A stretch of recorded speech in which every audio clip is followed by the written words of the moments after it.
Saudações, eu sou Timóteo, dos Estados Unidos, de uma cidade de Lubbock, no Texas.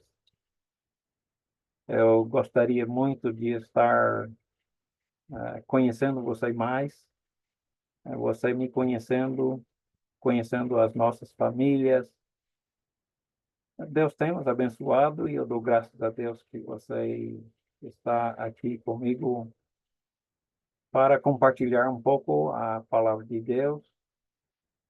Eu queria lhe dar boas-vindas para a Escola Bíblica Mundial e ao curso Deixe a Bíblia Falar. Nós estamos muito contentes de oferecer este curso. Muitos têm perguntas, por exemplo, quem sustenta a Escola Bíblica Mundial? De que igreja é? Mas a Escola Bíblica Mundial é uma escola muito, muito grande. Devemos ter 1,5 milhão de alunos pelo mundo inteiro. Somos sustentados exclusivamente por doações voluntárias por cristãos que querem profundamente espalhar a palavra de Deus em todo o mundo.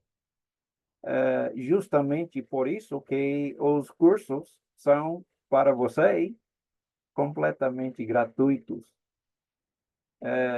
A verdade é que a Escola Bíblica Mundial não é dirigido por nenhuma igreja ou denominação, mas a verdade é que somos simplesmente cristãos, nada mais, nada menos. Também não se baseia em doutrinas de grupos religiosos da nossa atualidade. Nós procuramos dedicar completamente a ensino da Bíblia, não ensino das igrejas, das tradições das igrejas e etc. Estamos lutando continuamente para ser fiel completamente às Escrituras sagradas da Palavra de Deus. Portanto, nosso propósito é ensinar exclusivamente a Bíblia. Nós temos grande desejo de criar unidade entre todos os que seguem Jesus. Se completarem todas as aulas, receberá este certificado no final do curso.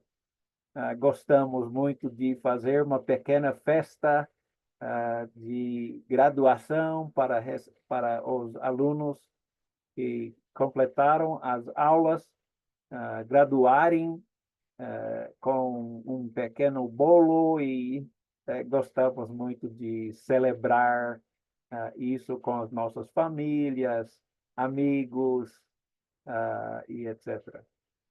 Nós estamos tão contentes que já formamos nesse sentido com esse curso milhares e milhares de alunos. Este curso Deixe a Bíblia Falar é muito conhecido no Brasil, em português, em Moçambique e em Angola, e temos muitos alunos em vários outros países que falam português. Eu queria começar este estudo com uma passagem de Mateus 7, versículos 13 a 14. Jesus está falando sobre dois caminhos, o caminho estreito e o caminho largo. Existe nessa passagem as palavras de Jesus que diz: entrem pela porta estreita, pois larga é a porta e amplo o caminho que leva à perdição, morte espiritual e física. Este caminho é grande, largo, amplo, liso, não é? E escuta, por favor. São muitos os que entram por ela, em comparação, em contraste com os poucos que vão pela porta estreita. Jesus continua: como é estreita a porta e apertado o caminho que leva à vida. Desculpe, mas por favor, preste atenção. Muitos dizem que o caminho fácil leva à salvação e não é verdade. A verdade é que o caminho que leva à vida, como é estreita a porta e apertado este caminho que leva à vida, escuta, são poucos os que entram, que acham que conseguem achar a entrada deste caminho. Poucos encontram este caminho. Poucos, em contraste com muitos. É por isso que nós estamos começando este curso. Deixe a Bíblia falar, deixe Jesus falar, por favor. E estamos ouvindo as vozes de muitas pessoas dizendo que o caminho para a salvação é fácil. Não é verdade. Simplesmente não é verdade. Sabe, existe uma coisa importante. E o rei Salomão, no Velho Testamento, procurava, com todo o seu esforço, saber o que é o mais importante, não é? Será que é o poder? Rei Salomão não tinha somente poder sobre Israel, o povo de Deus, mas sim todas as nações ao redor de Israel. Ele era o homem provavelmente mais poderoso do que qualquer ser humano naquela época. Será que é fama, né? Homens poderosos muitas vezes são famosos, né? E ele era tão famoso que pessoas de todo o mundo daquela época vinham até viagens muito grandes para ver se é verdade o que eles estavam ouvindo. E era mesmo, não é? Ou ainda mais, não é? Poder. É isso que é importante. Fama. Será que é isso? Mulheres? Será que isso que é importante, senhor Salomão? Ele tinha 700 esposas, 300 concubinas. Uau, eu tenho uma mulher e acho difícil, mas às vezes não. Mas Salomão, o importante é ter muitas mulheres. O que é importante? Ele pediu, ou Deus ofereceu a ele um desejo. Ele escolheu sabedoria. Ele tinha sabedoria. Senhor Salomão, a sabedoria é o que é importante. Sem dúvida, é muito importante. Mas ele não achou que sabedoria era o importante. Ele disse que não deixava nenhum prazer ou escapar, não é? Ele aproveitava de qualquer prazer na sua vida física, mas não achou que era o importante. Ele queria alegria, então ele tomava muito vinho, pensando: talvez eu vou ficar muito alegre e. Mas isso não foi o importante também. Imóveis. Ele construiu casas, castelos em vários lugares, cidades. O grande templo de Deus, Yahweh, não é? Aliás, aquele que construía mais, não é? Casas, cidades, templos, castelos, mas não era isso que era o importante. Ele era o homem mais rico da planeta Terra daquela época. Inclusive, ele tinha armazéns grandes, cheios de aquilo que ele chamava de os tesouros dos reis. Não havia ninguém mais rico. Se pudéssemos fazer uma avaliação do valor de Rei Salomão, quanto ele vale? Quanto vale tudo isso? Seu poder, e fama, e mulheres, e sabedoria, e prazeres, e vinho, e alegria, e imóveis, e riquezas. Quanto valia mesmo o senhor rei Salomão?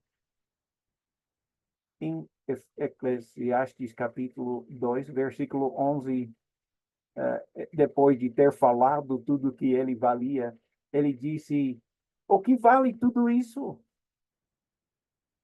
Eu considerei todas as obras que fizeram as minhas mãos, como também o trabalho que eu, com fadiga, havia feito. E eis que tudo era vaidade e correr atrás do vento. Nenhum proveito havia debaixo do sol. Tudo era vaidade, ou seja, zero. Tudo zero. Nada. Não valia nada. Por que ele teria feito ou falado isso? Me parece que, né, tinha tudo que os homens buscam. O que mesmo é que você busca na sua vida? Que ocupa a sua mente, seus sonhos? O que é importante? Ele terminou seu livro de Eclesiastes e no fim, na conclusão, ele diz em capítulo 12, versículos 13 e 14, ele diz: de tudo o que se tem ouvido, assuma, resumindo tudo, é teme a Deus e guarde os seus mandamentos, porque isto é o dever de todo homem. Agora, por que você fala isso? Ele diz exatamente por quê. Porque Deus há de trazer a juízo todas as obras, até as que estão escondidas, aquilo que os homens e as mulheres fazem em esconderijo, não é? Até tudo que esteja escondido, quer seja boas ou quer sejam más, tudo virá perante o Deus Todo-Poderoso para ser julgado. Eu imploro, considere, há uma coisa só que é importante. Uma coisa só. O Salomão disse: teme a Deus e guarde os seus mandamentos. Eu concordo. Você concorda? Eu pergunto não a sua opinião, mas alguém de fora, né, avaliando a sua vida, as suas ações, inclusive escondidos. Alguém de fora de você, observando os seus segredos, o próprio Deus observando. Ele sabe de tudo. Você teme a Deus, você guarda os seus mandamentos, porque Deus vai trazer a juízo todas as obras, até as coisas escondidas, que sejam boas ou que sejam más. O dia chegará em que todos vão concordar que há uma só coisa importante. Não estou exagerando, não. Eu não estou dizendo isso. Vamos ver na lição quem é que diz isso. Por que dizemos que há uma só coisa importante? Eu garanto, o dia vai chegar quando você e eu vamos saber que há uma só coisa importante. Todos os nossos amados que já faleceram já descobriram, já sabem que há uma coisa só que é importante. Eles sabem perfeitamente bem que coisa é que é de tal importância. Todos desesperadamente querem voltar da morte para nos avisar. Como realmente será? Como realmente será que será exatamente como a palavra de Deus diz? Nada mais e sem dúvida nada menos. Por isso eu estou implorando que você escuta não apenas com a orelha, não apenas com seu ouvido, não apenas com a sua mente, mas, por favor, escute com seu coração completamente ligado. Pois o que há, que é o mais importante. Eu sei que nós podemos saber perguntando o homem rico. Você talvez já conhece ele. O homem rico que descobriu o que é a única coisa que importa. A única coisa. Ele ficou sabendo. Em Lucas, capítulo 16, versículos 19 a 31, você conhece a história do rico e o Lázaro, o mendigo. Antes de entrar nessa história, eu gostaria de observar um pouco o contexto que vem antes, para observar qual é o assunto que estamos respondendo, que Jesus está respondendo. Em Lucas 16, 13 a 15, Jesus diz: não pode servir a Deus e às riquezas. Esse é o contexto. Para entrarmos já sabendo qual é o contexto, qual é o assunto. Não pode servir a Deus e às riquezas. Deus também conhece nosso coração, quem é que realmente estamos servindo com as nossas ações, com as nossas palavras, com os nossos pensamentos, com o nosso coração. Deus sabe perfeitamente. Ele começa em Lucas 16, versículo 19, dizendo: havia um homem rico que se vestia de púrpura, eu acho que é assim, roupa royal, roupa de um rei, por exemplo, e de linho fino, e ele vivia no luxo todos os dias. Esse homem rico se alegrava, né, com seus amigos e parentes. Ele tinha uma família grande, né?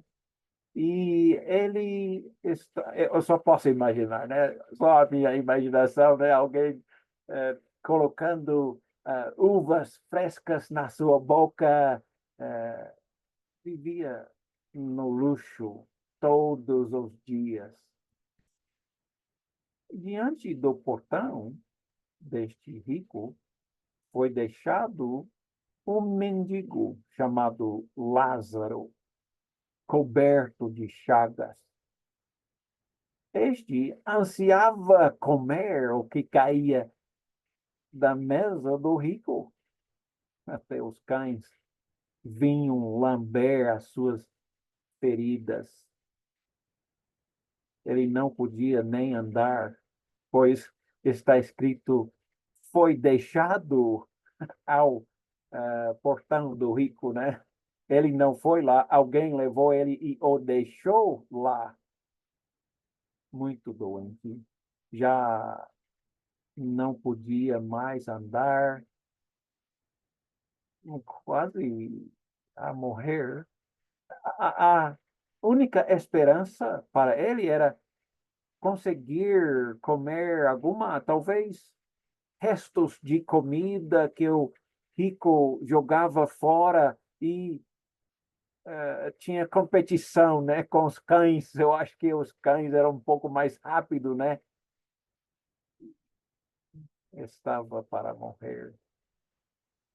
Os cachorros, os cães, lambiam as suas feridas e talvez não ajudava ele a sarar. Mas chegou um dia em que o mendigo morreu e nós estávamos esperando isso acontecer. E logo ao morrer, os anjos o levaram para junto de Abraão. Interessante. Não estamos falando aqui sobre o corpo dele. Os anjos levaram a sua alma, o seu espírito, pois quem entra neste paraíso não é uma pessoa física, né? Pois nós vemos que também o rico morreu e ele foi sepultado. Interessante que o rico foi sepultado, mas não fala nada sobre o pobre sendo sepultado. Talvez os cães sabem o que aconteceu com o corpo dele. Mas o que acontece depois da morte? Eu já cheguei perto da morte várias vezes. Na minha vida, você talvez também, seus amigos, parentes, talvez alguns amigos ou parentes seus faleceram já. E o que acontece depois de morrer? É essa a história bíblica que mais nos explica o que acontece depois de morrer. De repente, o rico acordou. Ele não estava acordado antes, mas morreu e de repente ele acordou e a Bíblia diz: no Hades, Hades, não Gehenna, Gehenna é o inferno. A Hades é a palavra grega Hades, no Velho Testamento, ou Sheol, é o lugar dos mortos. Neste caso, o lugar dos mortos perdidos. O rico acordou no Hades, onde estava sendo o quê? Atormentado, torturado.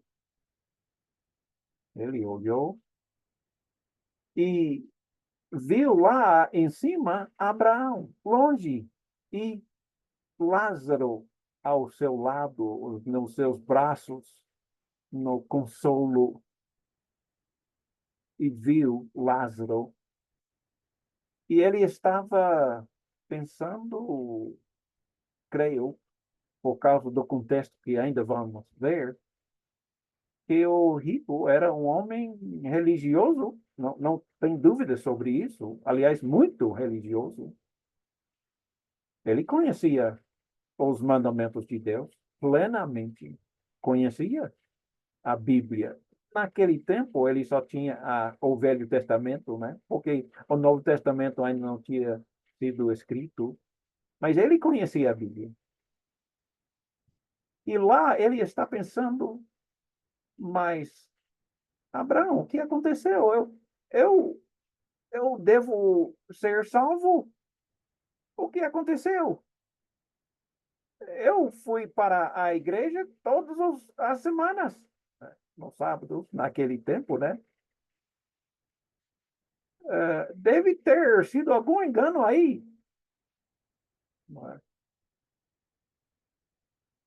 Mas ele também conhecia as suas falhas. Ele também estava olhando e vendo Lázaro com Abraão e reconhecendo sua falta de amar seu próximo, a sua culpa se condenou, uma consciência pecaminosa, egoísta, o condenou. Ele sentia vergonha vendo o Lázaro, que ele sabia muito bem que estava na, na sua porta da sua casa. Ele sabia que estava lá morrendo e que ele não fez nada para seu próximo. Pelo contrário, não é? Então, ele está analisando a sua vida, tentando processar o que tem acontecido. Então, ele estava vendo e avaliando e processando e pensando quanto tempo isso vai levar? Quanto tempo vou estar aqui? Será que não tem um tempo em que eu posso, né, pagar pelos meus pecados e depois, né, ser salvo e ir para o paraíso? Ele está pensando, tentando processar o que aconteceu, né?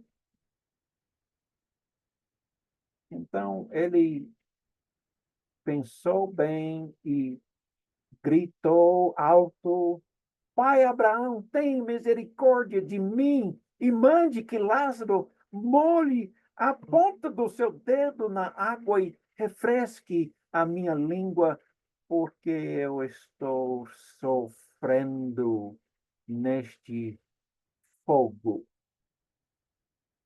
sofrendo muito. Abraão respondeu: Não, não pode receber refresco, não pode receber aquela gota de água na sua língua para te refrescar. Não. Aliás, Abraão responde várias vezes nessa história: não, não pode. Não haverá alívio nunca. Não haverá refresco, descanso, nunca, nunca haverá. Abraão respondeu: filho, lembre-se de que durante a sua vida você recebeu coisas boas, enquanto Lázaro recebeu coisas más. Agora, você ou ele está recebendo um consolo, conforto, paraíso aqui, e você está em sofrimento. Ele queria fugir. Ele queria saber, será que não tem alguma portão escondido numa caverna aqui no fogo? Deve ter algum jeito de sair daqui. Abraão deixou bem claro. Não, senhor rico, não pode escapar. Não pode. Além disso, Abraão disse, entre vocês e nós há um grande abismo, de forma que os que desejam passar do nosso lado para o seu, ou do seu lado para o nosso, não conseguem. Não conseguem. Não, não conseguem. Não tem jeito. Não tem como fugir. Não é possível. Nunca vai fugir daqui. Nunca. O rico continua pensando, processando, tentando o que aconteceu, o que eu posso fazer, e começa a lembrar a sua família, ou como ele tem saudades, como ele quer a sua família, a sua esposa, filhinhos, né? Talvez grandes já, netinhos, não é? E seus 5 irmãos, todos os seus amigos e vizinhos, quanto ele os ama e tem saudades fortes, pensando e raciocinando, eu faria de qualquer coisa, não importa o que acontece, eu faria de tudo o que for necessário para alertar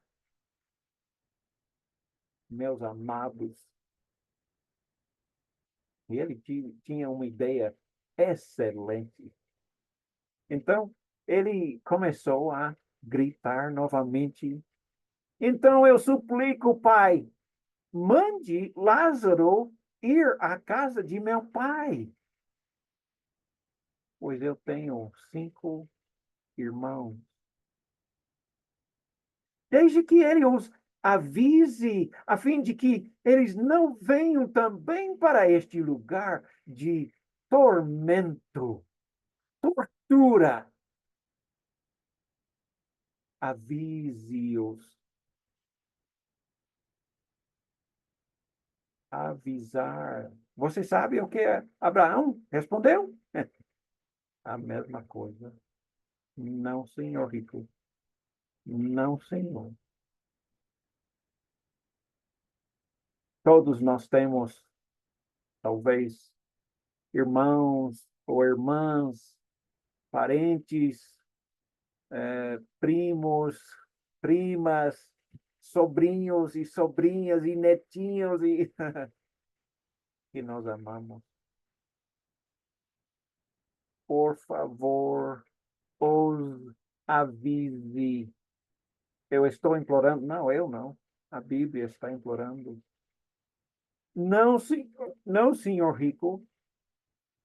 Você já teve milhares de oportunidades de avisá-los. Agora, todas as suas oportunidades terminaram, bem como de todos os nossos amados que já faleceram, desesperadamente querem nos alertar. Por favor, estou implorando, vamos avisar nossos amados, por favor. Eu estou implorando. Não, Deus é que está implorando. Jesus é quem está implorando com essa história. Por favor, vamos avisar todos eles antes que seja tarde demais. Quando termina nossas oportunidades, pois estão esgotando todas as nossas oportunidades. Você pode ter os avisado muitas vezes, senhor Rico, milhares de vezes, mas você estava sempre ocupado, ocupado, ocupado demais para se importar com seu próximo, ocupado demais para fazer qualquer coisa para os outros. Estava na sua frente coisas, dinheiro e coisas e pertences e coisas, e você estava ocupado demais. Você não se importou com os outros. Não amava seu próximo. Acorde, Rico. Já é muito tarde, né? Acorde, todos que estão ouvindo neste momento. Acorde a sua mente e seu coração para ver a verdade, por favor. Não sei o que está ocupando sempre a sua mente e seu coração, as suas palavras, seus desejos, mas está cheio de alguma coisa, eu sei disso. Cheio de quê? Cheio de quê? Seu coração anseia de quê? Abraão respondeu: eles, os 5 irmãos, as suas esposas, a esposa do rico, os familiares, seus parentes, seus amados, eles têm Moisés e os profetas que os ouçam. Agora, quem é este Moisés e profetas que eles têm?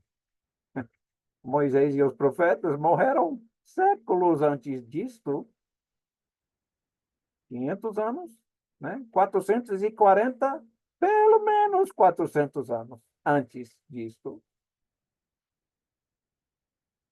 sabe?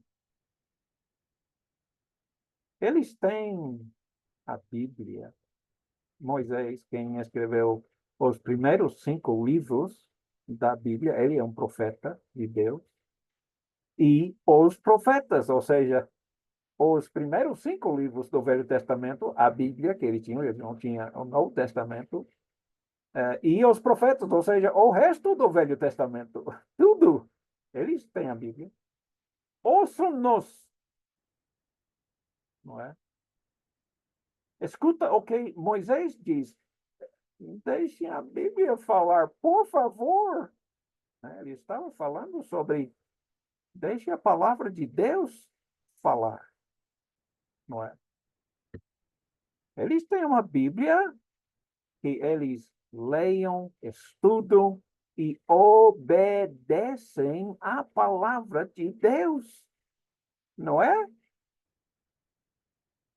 Isso estamos lendo das palavras de Jesus. Não era somente o Velho Testamento que fala isso, mas o Novo também. Amém? Deixe Deus falar, deixe Jesus falar, não é? O rico disse, não, pai Abraão, disse o rico, mas se alguém dentre os mortos fossem falar com eles, eles então se arrependeriam, não é? É verdade que muitos, vendo um milagre, já se arrependiam, não é? Mas nem sempre, não é? Muitos rejeitaram, mesmo na face de muitos e muitos milagres, não é? Rejeitaram.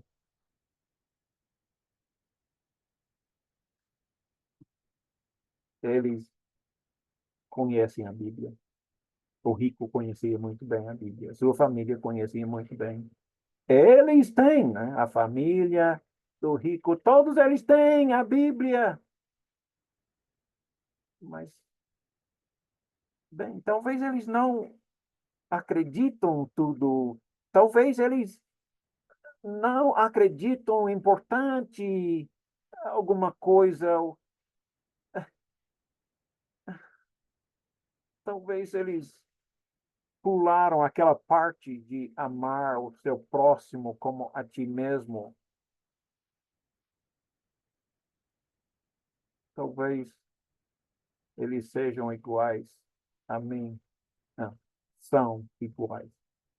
É por isso eu estou implorando, por favor, qualquer coisa, não importa o que eu tenho que fazer, de qualquer jeito, eu tenho que alertar a minha família, os meus mais amados, eu tenho que alertar. Com certeza, um milagre vai dar certo. Abraão disse: não vai, não vai dar certo.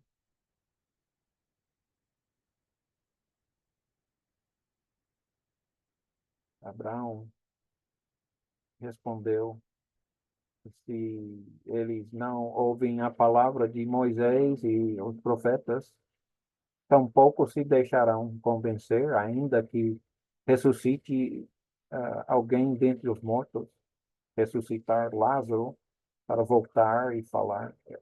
Não vai dar certo, não vai acontecer. Você já teve a sua oportunidade de alertá-lo e você simplesmente pulou algumas coisas da palavra de Deus. Esqueceu, pulou, não importou, não acreditou que é importante, não sei. Talvez, né, ficou assim confuso com as doutrinas dos anciãos, os estudiosos, não é? Foi, foi exatamente isso que aconteceu, nós já sabemos, não é? Será que existem sábios em nossos dias que tomam o Novo Testamento e torcem, assim como eles fizeram? Não, isso não é muito importante, não é? Não, senhor rico. A oportunidade é abrir a Bíblia, ler a Bíblia, estudar a Bíblia, cada palavra, não deixar nada fora. Reconhece que cada coisa, cada palavra é importante, não é? Não pular nada, não deixar ser enganado pelos sábios. Não se deixe enganar. Eles têm uma Bíblia e eles obedeçam à Bíblia. Eu estou implorando para você agora mesmo, não aquelas outras pessoas que você esteja pensando. Eu estou falando com vocês, só eu e só vocês. Por favor, obedeça a palavra de Deus. Nada mais, nada menos. por favor, entenda. Existem muitos falsos profetas aí. Você já sabe disso. Por favor. Por favor, deixe a Bíblia falar. Na sua mente, por que Jesus contou essa história? Qual foi seu objetivo? Ele contou essa história para colocar o que em nossos corações, em nossas mentes? Ele queria dizer o que mesmo?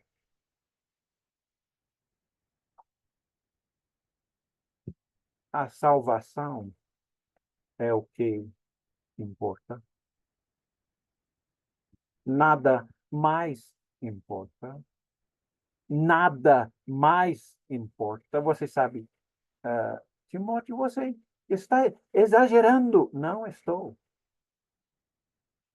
Jesus contou essa história para poder você se colocar no lugar do rico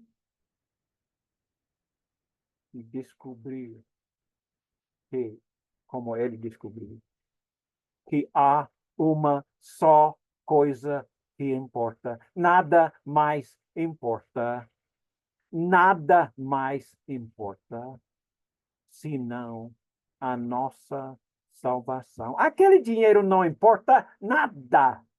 Eu sei, eu não estou dizendo que não temos que comer e trabalhar duro todos os dias. Nós todos sabemos disso, certo? Nós sabemos.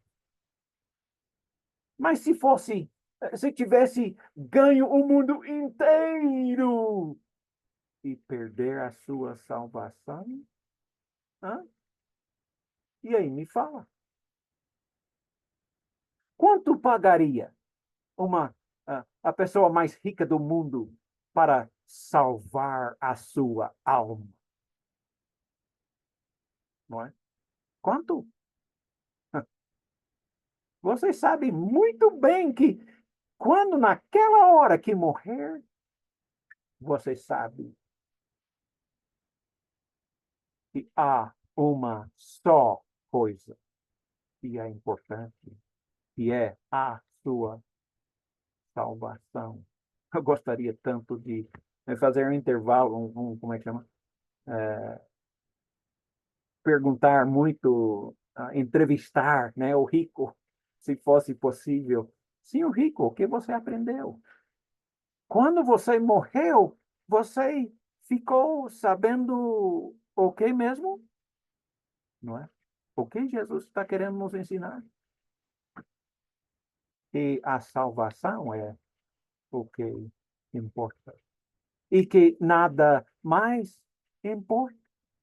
Nada mais importa. Não é mesmo? Abre os seus olhos. Não permita que Satanás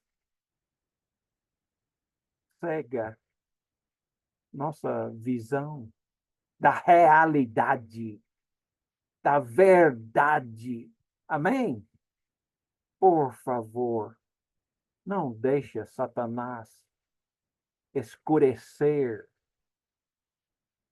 esta realidade. É salvação que importa.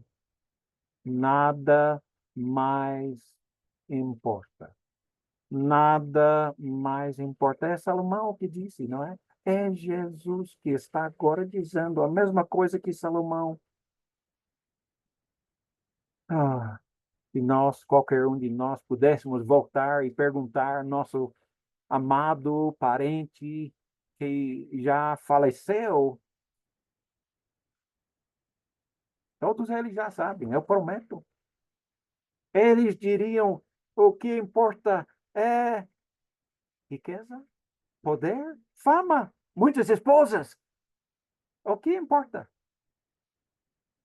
Você e eu temos oportunidade de dizer a todos, todos, todos ao nosso redor, amar nossos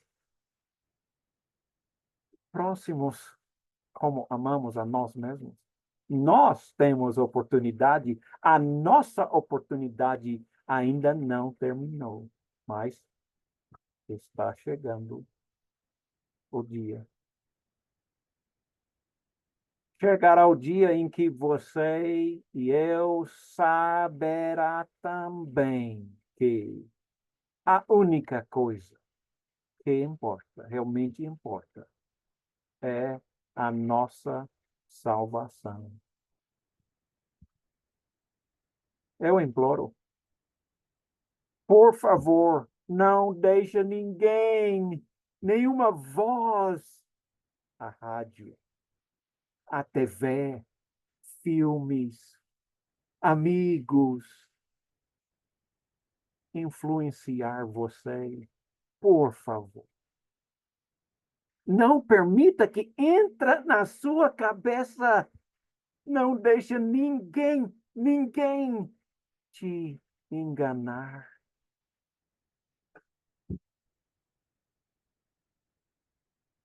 Você será salvo no paraíso, no conforto, para sempre, ou você será perdido no tormento, no fogo, na tortura para sempre. Os céus e o inferno são realidades. Realmente existem. Não é um mito, não é uma mentira, é a verdade, é a realidade. O dia do juízo realmente virá. O dia da sua morte, da minha morte, certamente virá. Pode ser hoje, pode ser a semana que vem, eu não sei, né? Salomão, né, o nosso amigo, nosso irmão em Cristo, ele, de repente, um dia, a sua esposa faleceu. Ela tinha o quê? 30 anos? Ou talvez nem chegar a isso. De repente, faleceu. Não sabemos por quê.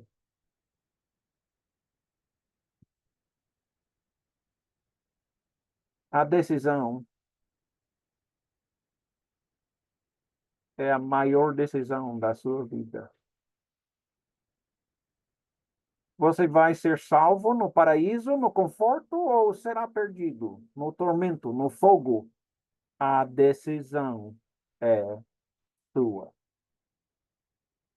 Somente você pode tomar essa decisão. Eu estou implorando, por favor,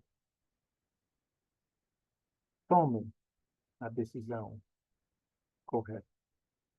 Por favor, deixe a palavra de Deus falar.